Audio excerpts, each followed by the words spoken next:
Bienvenidos, amados hermanos. Señor me los bendiga. Vamos a continuar con esta sección de sectas y religiones, parte 4. Hoy vamos a empezar ya lo que es la parte doctrinal, cómo ellos piensan, y también la parte apologética. Yo voy a hablar de la doctrina y inmediatamente vamos a hablar de la base bíblica. Por eso le invito a que a partir de aquí en adelante todos los videos que subamos sobre los testigos de Jehová, trate usted de apuntar toda la información y la base bíblica que le va a servir para usted poder defender esa doctrina. Algo importante que hay que entender es que nuestra misión es no faltarle respeto a nadie, es bendecirlo y mostrarle el amor de Dios, pero también es predicarle con sabiduría del Espíritu Santo y predicarle también de manera de que nuestro fin sea que Cristo sea exaltado y que ellos reconozcan a Jesús como el Señor y Salvador. La Biblia no se usa para contender, se usa para enseñar la verdad del Evangelio de Cristo. Con esto en mente vamos a empezar esta sección doctrinal. La Trinidad y Jesús. En la teología de los testigos de Jehová, ni Cristo es Dios, ni el Espíritu Santo tampoco está en ese nivel. Para ellos Jesús fue un ser creado y se basan de Génesis 1:1, donde dice: creó Dios los cielos y la tierra. Más adelante vamos a hablar al respecto. Este era el arcángel Miguel. Oiga, vea qué interesante. Y tenía un hermano llamado Lucifer. Vean qué importante es esto. Para los testigos de Jehová, Jesús era el arcángel Miguel y su hermano era Lucifer, o lo que nosotros conocemos como Satanás. Y en esta parte de la primera doctrina, que vamos a hablar un poquito de ella, va muy de la mano con los mormones. Por eso, después de los testigos de Jehová, voy a continuar con el mormonismo. Las doctrinas son muy parecidas, muy parecidas, que a la hora de estudiarlas usted va a decir: oiga, pero eso lo hablamos en los testigos de Jehová, ¿no está repitiendo? No, es que las dos son muy parecidas. ¿Se acuerda de lo que le dije en la parte 1? Que todas estas religiones fueron fundadas en 1800, son contemporáneas una de la otra. Testigos de Jehová, mormones, adventistas y otras que vamos a ver en este compendio, llamémoslo así, de sectas y religiones. Es importante tocar el punto y explicar que ellos, oiga, creen que el Hijo creado de Dios fue colocado en el embrión de un niño terrenal. Utilizan Juan 14:28 para fundamentar esta doctrina, para demostrar que Cristo es menor que Dios. Pero este versículo en realidad se refiere, oiga, a la parte subordinada de Jesús al Padre durante su vida en la tierra. No dice nada en cuanto a su naturaleza. Si usted lee este pasaje de Juan 14:28, nos damos cuenta que Jesús siempre dijo, y lo vemos en los evangelios, que Él vino a hacer la voluntad de su Padre. Y ellos se basan de ahí y toman este versículo y dicen: Jesús era subordinado. Jesús se sujetó a su Padre, a Jehová, que es el nombre que más adelante vamos a analizar también, porque es el nombre que ellos adoptaron como el nombre verdadero de Dios. Pero ahí viene lo interesante en esta doctrina, y de aquí se basan, y ellos, uno les pide explicación de otros pasajes y nos dan solo este.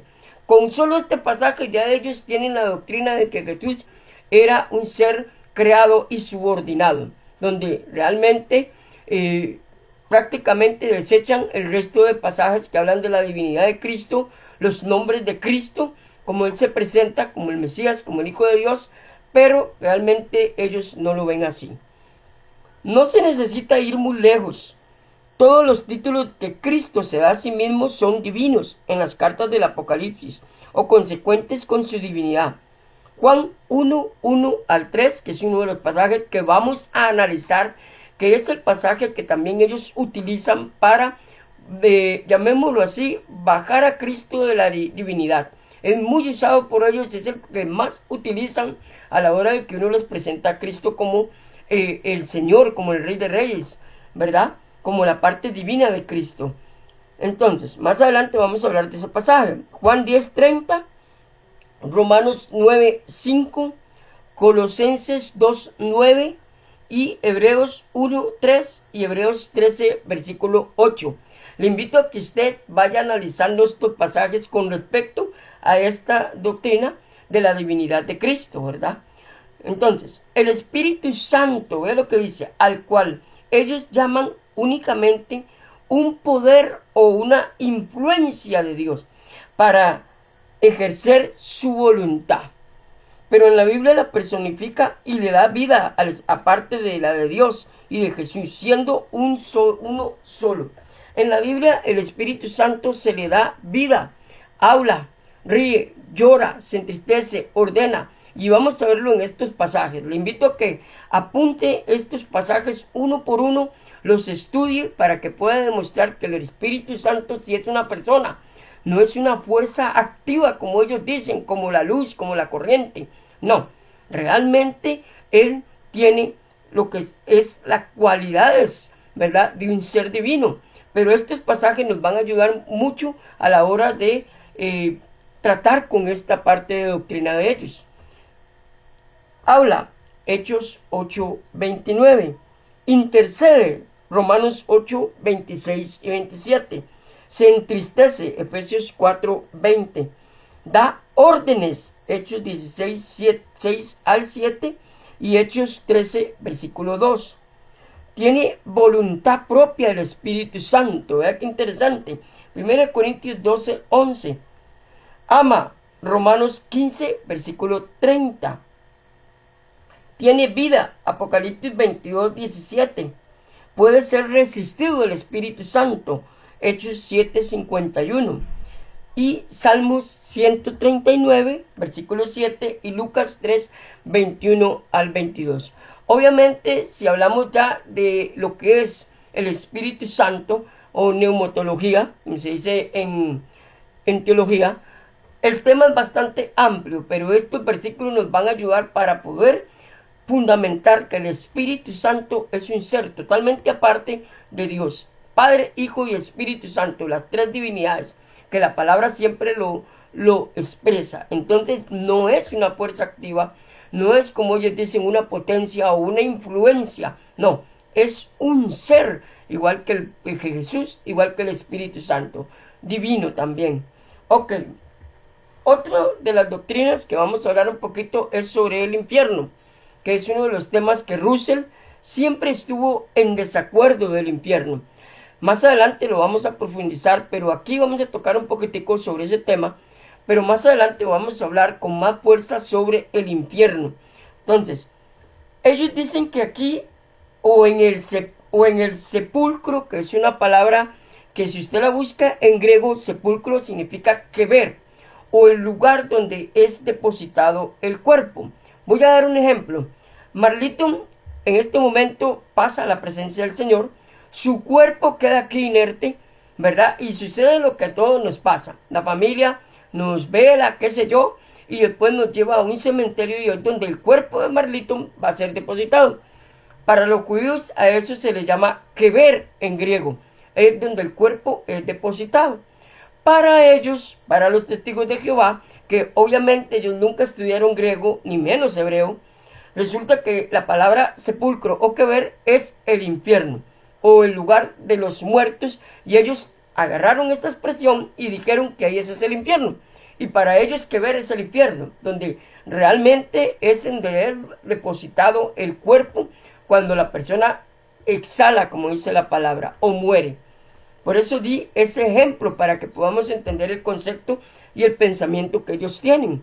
Entonces, vea qué importante es ir analizando la doctrina que ellos tienen para poder ver cómo podemos debatir sus doctrinas. Aquí vamos a hablar en este estudio, por lo menos las más importantes, porque realmente los testigos de Jehová su doctrina es muy amplia, pero vamos a tomar de referencia las más importantes, a analizarlas, a hacer apologética y así vamos a poder defender esas que son las que más ellos durante años, siglos, ellos durante mucho tiempo han tratado de debatir como verdaderas. Ok, entonces, Lucas 16, 19 al 31. Hemos leído ese pasaje. Jesús nos dio una luz, quitó la cortina que había después de la muerte y nos dio una luz de lo que pasa cuando la persona pasa de esta vida al otro plano. Ahí vemos donde Lázaro y el mendigo. Lázaro fue a un lugar que en la Biblia se les llama, según los judíos, y así aparece en la Biblia, en el pensamiento judío, se le llama paraíso o campos elíseos. En cambio, en el otro lado se llama Hades, que se le llama el infierno, que también significa infierno. Obviamente el Hades está por secciones, eso lo enseña la palabra. Pero aquí en el tema es que ellos no creen en esto de Lucas 16, 31. Desechan totalmente este pasaje y ellos dicen que eso fue una anécdota que Jesús usó. Pero si usted estudia las parábolas y usted se da cuenta de que las personas son reales, el evento son reales y eso no es una parábola. Pero bueno, vamos a continuar. ¿Será que Jesús se equivocó, oiga, con decir que hay gente viva en el infierno? Acuérdese que una de las doctrinas más fuertes de ellos es la aniquilación, que más adelante vamos a hablar un poquito más de ella, que la persona fallece e inmediatamente muere el cuerpo y el alma. Y el espíritu, todo su ser es totalmente nulo, muere. Pero como vimos en la introducción de sus doctrinas, vimos que en unas dicen esto y en otras dicen lo contrario, ellos mismos se contradicen. Pero en una de las doctrinas más fuertes que en todo el estudio usted va a oír mucho es la doctrina de la aniquilación, que eso es una de las doctrinas más fuertes porque ellos no creen en la vida eterna. Realmente no creen en la vida eterna. Si usted ve el video 1, cuando estábamos hablando de la introducción de las sectas, vimos que en unas ellos hablan que no existe la vida después de la muerte, pero resulta que en otros postulados de su doctrina dicen que sí, entonces se contradicen. Ok, vamos a continuar. Si no era un lugar de tormento, ¿verdad? Porque pedía agua, ¿se acuerda que el hombre pedía agua al mendigo, el rico? Y dice que tenía dolor y sufrimiento, o sea, tenía dolor y sufrimiento. También leemos ahí en Lucas que él se acordaba de sus propios hermanos, él se acordaba de su vida aquí en la tierra, tenía sed, tenía calor, estaba sufriendo, sentía dolor. O sea, realmente para todas estas características significa que realmente él estaba vivo. No estaba, como dicen ellos, en un estado o de inconsciencia o totalmente aniquilado, ¿verdad? Entonces, ahí es donde ellos no saben qué contestar. Por eso es que ellos optaron la opción de decir, ese pasaje fue introducido por ustedes los evangélicos. Es lo que ellos salen diciendo, nada más, y no debaten mucho, porque como no tienen base, prefieren no tocar el tema. Seguimos, más adelante vamos a hablar un poquito más sobre el tema del infierno y también la doctrina de la aniquilación, que es prácticamente una de las más fuertes que ellos tienen.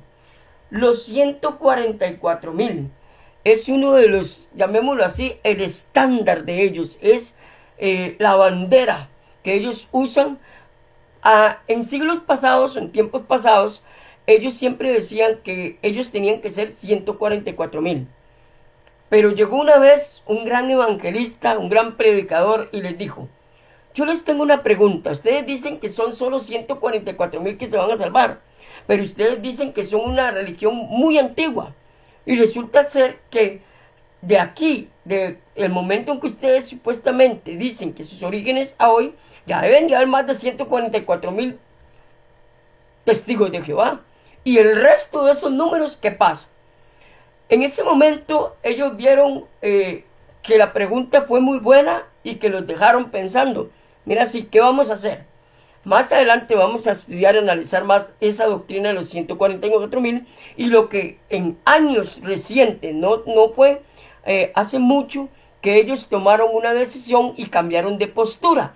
Pero olímpicamente, como llamo yo, ¿verdad? Cuando doy estos seminarios de sectas y religiones, olímpicamente pensaron en una teoría muy interesante, que más adelante la vamos a ver, pero vea qué interesante, dice, pero la palabra de Dios no hace ninguna, oiga, discriminación entre cuántos se irán al cielo, porque acuérdense que ellos dicen que 144,000 son los que se van a ir al cielo, pero el resto después de los 100, no hay 145,000, son 144,000.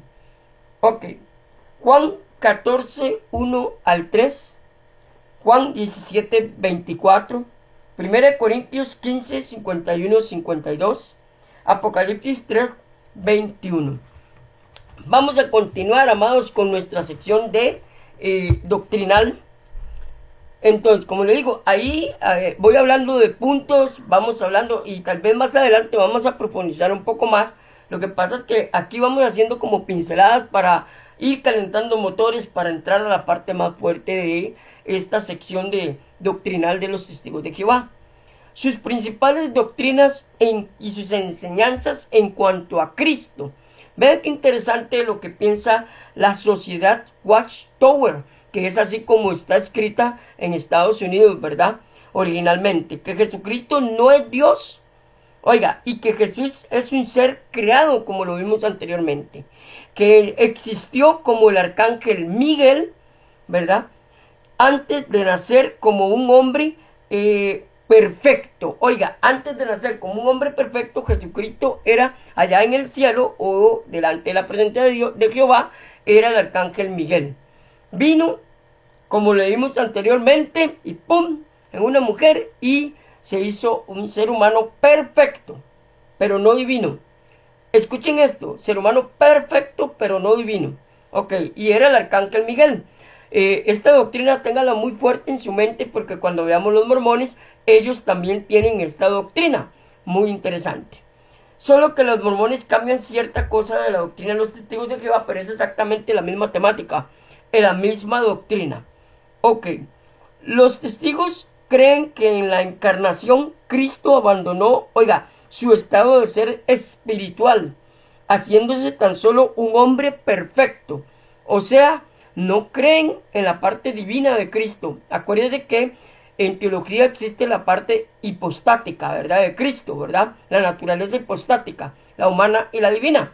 Ellos desechan automáticamente la espiritual, pero dejan la parte humana como un ser perfecto. Cristo nada más vino a darnos un modelo de perfección. Y para ellos Cristo era testigo de Jehová. Hasta eso. Ellos dicen que Cristo era testigo de Jehová. Más adelante vamos a ver eso, amados. Entonces vean qué interesante la forma de pensar de ellos con respecto a Cristo.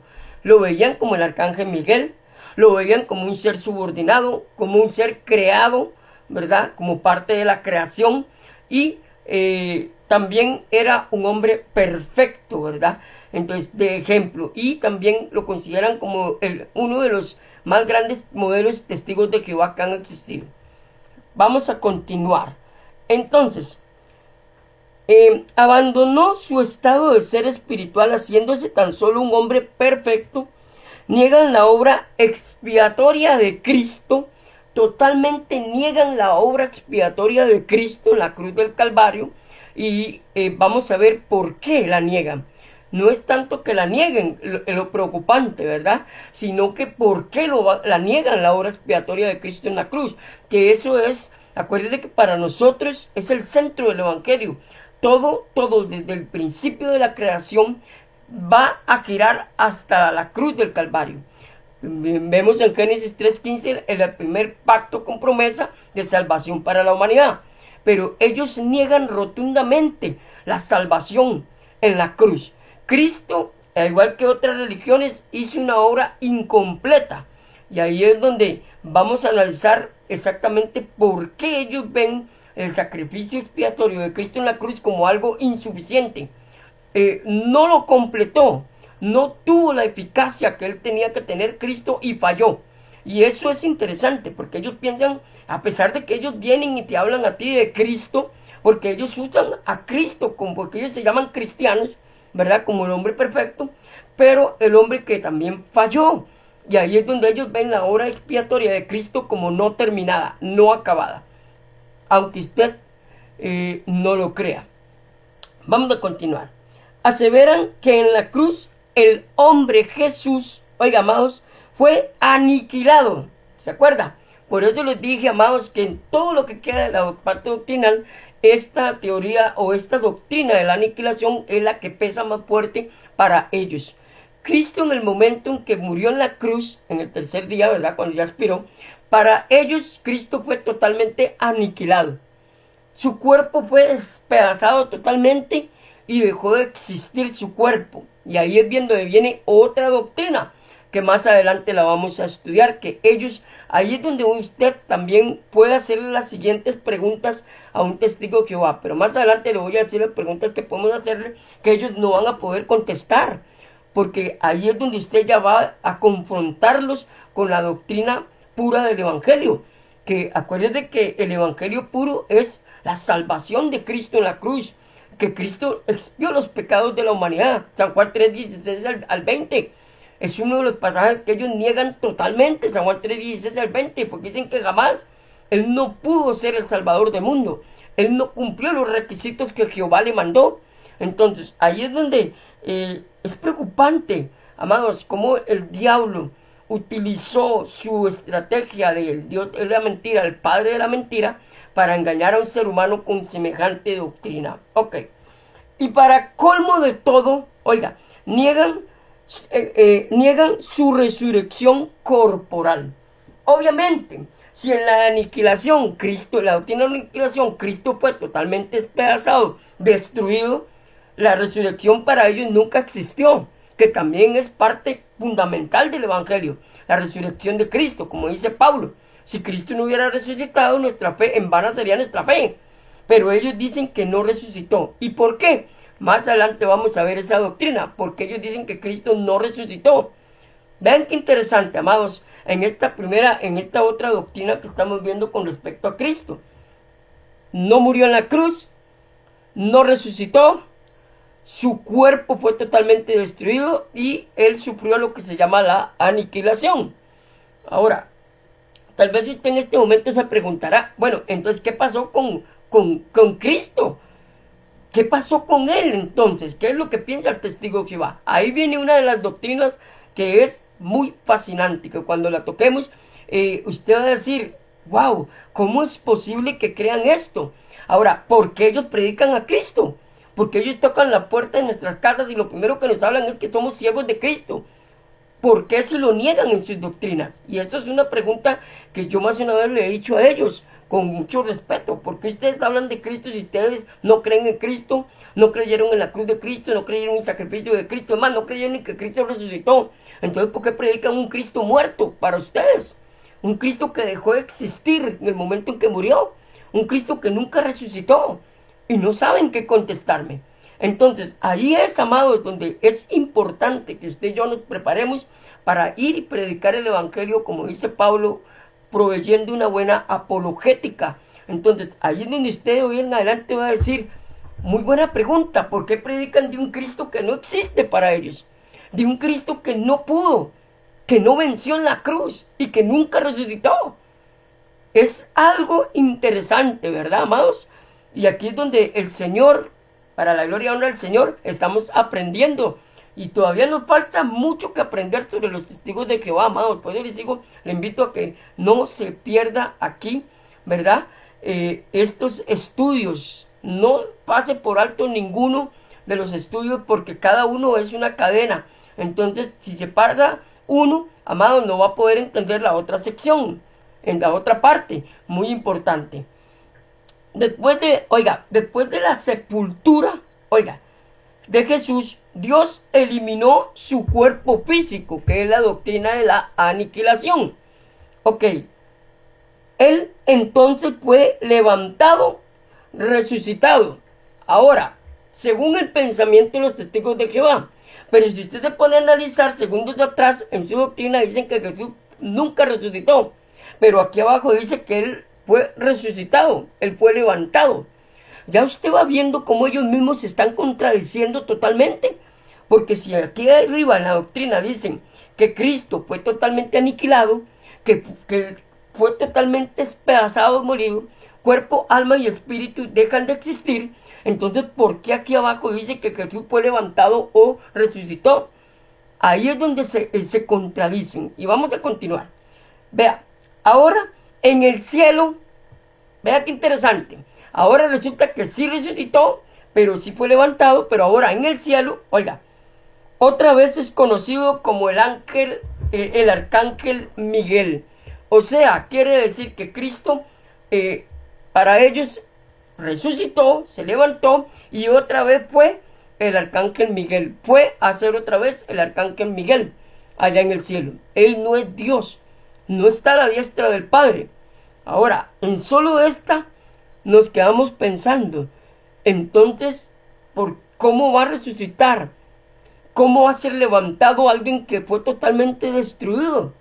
Que fue totalmente aniquilado. No saben cómo contestar a esa pregunta, porque aquí mismo ellos se contradicen en su doctrina. Escuchemos lo que dijo, oiga, el mismo Carlos T. Russell con respecto a esta doctrina. Nuestro Redentor existía como espíritu antes de encarnar.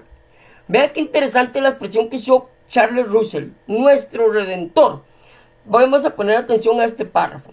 Y habitar entre los hombres. En ese tiempo, así como subsecuentemente, fue conocido como un Dios, el poderoso, como jefe de los ángeles y el más allegado al Padre. Oiga, como el jefe de los ángeles, Jesús cuando estaba en el cielo, supuestamente Russell, era el arcángel Miguel, ¿verdad? Fue conocido como el arcángel Miguel, el más elevado de todas las criaturas de Jehová. También fue el primero, la creación directa de Dios. Oiga, él fue la primera creación de Dios, el arcángel Miguel, o sea, Jesús para ellos, ¿verdad? El unigénito y después como el poder de Jehová y en su nombre creó todas las cosas, ángeles, principados y poderes, como también todas las criaturas terrestres. Ahora, vean que en este párrafo todas las contradicciones teológicas que tiene este párrafo, amados. Vean qué interesante, si uno estudia teología uno dice, oiga, pero aquí él mismo está diciendo que Cristo es unigénito. ¿Y qué significa la palabra unigénito en griego? ¿Qué significa único en su clase en griego? Unigénito. Vean qué interesante. Y que todo fue creado en nombre de Él, por Él y para Él. Entonces la pregunta de los 100 millones es, si aquí más o menos da a entender que Cristo tuvo una autoridad sobre todo, pero aquí arriba lo bajan, entonces no es una contradicción teológica. Claro que sí. Es una contradicción teológica en toda la expresión de la palabra de Russell. Vean qué importante es entender y leer despacio, ir entendiendo y captando las doctrinas de ellos poco a poco y cómo usted puede decirle bíblicamente, ni siquiera ocupamos estudiar teología, con Biblia uno puede defender esta doctrina, amados, si aprendemos a manejar bien la palabra. Entonces, muy importante eso. Vamos a terminar aquí. Vemos lo que dicen sus libros. Jesús era un poderoso, aun cuando no todopoderoso como Jehová, pero era un arcángel muy poderoso. Él fue la primera de las creaciones de Jehová, Dios, después que Dios lo hubo creado como su hijo primogénito. Oiga, su hijo primogénito. Entonces Dios lo usó como su socio, que trabajó con él al crear todo el resto de la creación. Punto. Era el socio, era el primer creado como su hijo primogénito de la creación, que eso es lo que ellos se refieren, y como no un Dios, sino un ser con mucho poder, no como Jehová, pero sí con un poder bastante elevado a la parte de los otros hermanos ángeles. Amados, los invito a que sigamos en la parte 5, seguimos con la parte de doctrinas, no se lo pierda, está muy interesante y seguimos ahondando en estas y otras doctrinas que tenemos que ir aprendiendo con respecto a los testigos de Jehová. En la parte 5 vamos a ver la refutación bíblica a esta doctrina, ¿verdad? En cuanto a Cristo, ya con base bíblica. No se lo pierda, va a estar muy interesante. Que el Señor me los continúe bendiciendo. Un abrazo.